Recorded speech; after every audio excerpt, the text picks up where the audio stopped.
नमस्कार, मैं हूं अमित कुमार। आपने एक बार पुनः देखना शुरू कर दिया है कीर्तिमान भारत न्यूज। कीर्तिमान भारत न्यूज में आपका स्वागत है। आपको बता दें, भारत के अर्थव्यवस्था पे नज़र रखने वाली एक संस्था है CMI यानी centre for monitoring India economy. Centre for India economy ने वर्ष 2021 के भारत के युवाओं पे, लोगों पे रोजगार के विषय में एक सर्वे किया, जिसमें कई चौंकाने वाली जानकारी सामने आई। जो बताया गया कि भारत में वर्ष 2021 में एक महीना, सिर्फ अक्टूबर के महीने को छोड़ के बाकी के जो 11 महीने थे वो देश में सबसे अधिक बेरोजगारी रही। हालांकि इस सर्वे में कई चौंकाने वाले जानकारी भी सामने आए। चौंकाने वाले जानकारी इसीलिए कि सर्वे में बताया गया कि यानी गाँवों की अपेक्षा शहर में जो बेरोजगारी है वो अत्यधिक रही। यानी आपने देखा होगा कि गांव से लोग शहर में रोजगार की तलाश में जाते हैं, लेकिन सर्वे में बताया गया कि गांव में की अपेक्षा शहर में अधिक बेरोजगारी पाएगी। हालांकि सर्वे में और आगे बताया गया कि शहर में जो स्किल्ड युवा के पास स्किल्ड होने के बाद भी, उसके पास टैलेंट होने के बाद भी उन्हें रोजगार नहीं मिल रहा है, जो कि देश में बहुत बड़ी समस्या है। आपको बता दें, देश में भारत की आज़ादी के बाद रोजगार सबसे बड़ी समस्या रही है। आज तक जितने भी सरकार बनी, चाहे वो भाजपा की बनी, कांग्रेस की बनी या अन्य दल की बनी, देश में वो भारत के लोगों को रोजगार देने में अक्षम रही, यानी सक्षम नहीं हो पाई है। भारत में रोजगार की स्थिति ऐसा है, बेरोजगारी के कारण देश में कई बड़े बड़े आंदोलन भी हुए रोजगार के लिए केवल। आपको बता दें कि हर वर्ष जब देश में चुनाव आता है तो इलेक्शन के समय नेता इस बात की घोषणा करते हैं, सभी पार्टी के नेता, कि जो देश में जब हमारी सरकार बनेगी तो हम रोजगार देंगे, बड़े बड़े वादे करते हैं, लेकिन इलेक्शन बीत जाने के बाद अपने वादे भुला देते हैं। हालांकि अभी तक देश की सबसे बड़ी समस्या ये भी रही है, गनीमत रही है, कि देश में अभी तक किसी भी चुनाव में बेरोजगार सबसे बड़ा मुद्दा नहीं रहा। जाति धर्म इस देश में आज तक चुनाव में सबसे बड़ा मुद्दा रहा। जैसे ही चुनाव नज़दीक आता है, नेता लोग अपने लाभ के लिए जाति धर्म के विषय को उठाने लगते हैं। आपको बता दें, अगर चुनाव में कभी बेरोजगारी कोई मुद्दा बना भी तो चुनाव मैनिफेस्टो में बेरोजगारी को सबसे अंतिम में रखा गया और चुनाव बीत जाने के बाद सिर्फ खानापूर्ति किया गया, सिर्फ आंकड़ों में बात किया गया कि हमने इतने लोगों को रोजगार दे दिया। हालांकि कभी चुनाव जीतने के बाद कोई भी राजनीतिक दल ये नहीं बताती, कोई भी सरकार ये नहीं बताती कि देश में कितने लोग बेरोजगार थे, जिसमें से आपने कितनों को बेरोजगार दे दिया। सिर्फ एक आंकड़ा जारी कर दिया जाता है कि देश में हमारी सरकार बनी तो हमने इतना 1 करोड़ लोगों को रोजगार दिया, हमने 10 लाख लोगों को रोजगार दिया। इस प्रकार से केवल और केवल आंकड़े ही लोगों के सामने जारी किए जाते हैं। तो बता दें, ये इसी प्रकार से ठगना हुआ। जैसे एक कोचिंग संस्था में ये बताया जाता है कि अगर 10 लोग पढ़ते हैं तो 1 लोग अगर कोई टॉप कर जाए तो बताया जाता है कि हमारे कोचिंग से 1 लोग टॉप कर गए, बाकी 9 लोग की स्थिति क्या है उसके बारे में नहीं बताया जाता। सिर्फ ये उसी प्रकार की बात है। दूसरी तरफ चिंता की बात यह है कि देश में बेरोजगारी बढ़ रही है, सामान्य वर्ग लोगों की स्थिति खराब हो रही है और देश के जो उद्योगपति है, देश के उद्योगपति के धन में लगातार वृद्धि हो रही है। देश के सामान्य लोगों के हाथों से रोजगार जा रहा है और देश के बड़े बड़े उद्योगपति के जो धन है उसमें वृद्धि हो रही है। इसमें सबसे बड़ा कारण ये भी देखा जा सकता है कि कोरोना काल में, जब से कोरोना की दौर शुरू हुआ देश में, उसके बाद लगातार देश के बड़े उद्योगपति के धन में वृद्धि हुई। इसके कारण है कि सामान्य लोगों की रोजगार कोरोना में तो छिन गई, लेकिन कोरोना काल में बड़े बड़े उद्योगपति के उद्योग धंधा चालू रहे, जिससे उनको अपार लाभ हुआ। CMI के रिपोर्ट के मुताबिक अगर पूरे साल की बात किया जाए तो सबसे अधिक बेरोजगारी जो है 2021 में मई में पाएगी, जब कोरोना की दूसरी लहर आई थी। आपको बता दें कि सब देश में सबसे ज़्यादा बेरोजगारी जो कोरोना की दूसरी लहर के दौरान आई थी।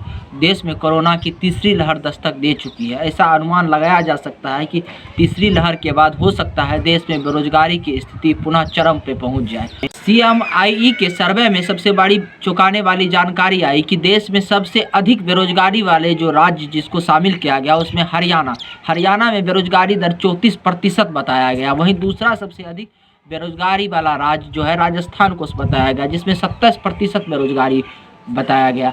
हालांकि तीसरे स्थान पे झारखंड और चौथे स्थान पे बिहार को रखा गया। आपको बता दें कि झारखंड प्राकृतिक संपदा से भरा हुआ देश और राज्य है। की बात करें तो बिहार में जो बिहार के लोग हैं दूसरे राज्य में सबसे अधिक काम के लिए पलायन करते हैं। बिहार के लोग अन्य प्रदेश में सबसे अधिक रोजगार की तलाश में जाते हैं। आपको बता दें कि बिहार के जो नेता हैं, बिहार के जो लोग हैं, ये इस बात के लिए भी अपने पीठ को थपथपा लेते हैं कि हम पूरे देश में मेन पावर को सप्लाई करते हैं।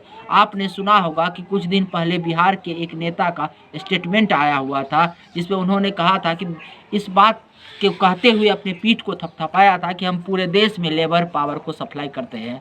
यानी बिहार के नेता की सोच आप इस प्रकार से समझ सकते हैं।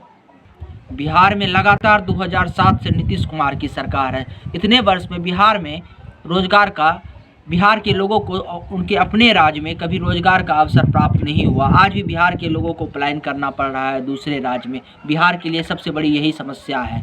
आपको बता दें, इसके साथ साथ ये सबसे कम जो बेरोजगारी वाले राज्य थे उसमें कर्नाटक और गुजरात को रखा गया है। आपको बता दें कि central for economy India monitoring यानी CMI द्वारा किए गए सर्वे में 4 प्रमुख क्षेत्रों को रखा गया, जो कि आपके ग्राफ के जरिए आपके स्क्रीन पे शो हो रहा है। आप इसको देख सकते हैं। इसमें जो 4 प्रमुख क्षेत्रों को रखा गया, उनमें से 4 प्रमुख क्षेत्रों में से बिजनेस, ऐसे लोगों को रखा गया जो बिजनेस करते हैं, नौकरी पेशा जो नौकरी करते हैं ऐसे लोगों। तीसरा रखा गया ऐसे लोगों को जो असंगठित क्षेत्रों में काम करते हैं। और चौथा ऐसे लोगों को रखा गया जो कृषि यानी किसान है, कृषि क्षेत्र में काम करते हैं। इसमें से जब 2020 से 2021 की तुलना की गई तो आप ग्राफ में देख सकते हैं इसको। 2020 में जहां बिजनेस करने वाले लोगों की संख्या 7 करोड़ 30 लाख थी, वहीं 2021 में बिजनेस करने वाले लोगों की संख्या 7 करोड़ 48 लाख हो गई। वहीं अगर नौकरी पेशा लोगों की बात किया जाए तो जहां नौकरी करने वाले लोगों की संख्या 2020 में 8 करोड़ 30 लाख थी, वहीं 2021 में ये संख्या घटकर 7 करोड़ 1 लाख हो गई। वहीं असंगठित क्षेत्रों में कार्य करने वाले लोगों की बात की जाए तो जब 2020 में इसकी संख्या 12 करोड़ 80 लाख थी, वहीं 2021 में इसकी संख्या घटकर 11 करोड़ हो गई। और अगर कृषि, जो आपने देखा होगा कि पिछले वर्ष लगातार किसान आंदोलन देश में चलता रहा 2021 में, इसके बावजूद भी कृषि क्षेत्र में इजाफा देखा गया, जहां की 2020 में जहां की कृषि करने वाले यानी कृषि क्षेत्र से जुड़े हुए रोजगार करने वाले लोगों की संख्या 14 करोड़ 58 लाख थी, वहीं 2015 में ये बढ़कर 15 करोड़ 60 लाख हो गई। इससे आप अनुमान लगा सकते हैं कि देश में किस प्रकार से 2021 में बेरोजगारी घटी। और ख़ास करके जब कोरोना की दूसरी लहर आई थी मई महीने में, तो आपने देखा होगा कि मई महीने में लगातार सबसे कम यानी बेरोजगार से ही सबसे ज़्यादा बढ़ गई थी। इसी प्रकार देश में अभी कोरोना की तीसरी लहर आने वाली है। अगर देश में कोरोना की तीसरी लहर आती है तो अनुमान लगाया जा सकता है कि देश में एक बार फिर बेरोजगारी की विस्फोटक स्थिति आ सकती है। इससे निपटने के लिए सरकार क्या तैयारी की है? एक बात हमेशा ध्यान रखिएगा कि रोजगार आपका अधिकार है। रोजगार इस देश के युवाओं का अधिकार है। रोजगार इस देश के उन युवाओं का अधिकार है जिसने शिक्षा ग्रहण की है, जिसने पढ़ी लिखी है, जो इस देश में जन्म लिया। उनका अधिकार है कि इस देश में उसको रोजगार मिले, इस देश में उनको अच्छे जीवन मिले। इस देश के युवाओं को रोजगार मिलना चाहिए। इस देश में चुनावी मुद्दा रोजगार बनना चाहिए, ना कि जाति धर्म बनना चाहिए। इस देश में लोगों को फ्री की चीज़ें नहीं चाहिए। आपने पिछले कुछ समय में इलेक्शन में देखा होगा, लोगों को मुफ्त में चीज़ बांटने की एक प्रथा चल गई। कोई लैपटॉप बांट रहा है, तो कोई राशन बांट रहा है, तो कोई बिजली फ्री कर रहा है, कोई युवाओं को 2000-5000 रुपया महीने देने की बात कर रहा है। फ्री में कुछ नहीं चाहिए। आप लोगों को रोज़गार दीजिए ताकि स्वयं वो स्वावलंबी बन सके और खुद अपने धन को अर्जित कर सके और अपने जीवन में उसको लगा सके। इसी के साथ अपने वाणी को विराम देते हैं। आप अगर अभी तक आपने हमारे चैनल को सब्सक्राइब नहीं किया है तो उन्हें कर लीजिए। हाँ, बेल आइकन पे जाके ऑल को ज़रूर दबा लीजिएगा ताकि हमारे आने वाले हर वीडियो की नोटिफिकेशन आप तक पहुंचती रहे। धन्यवाद।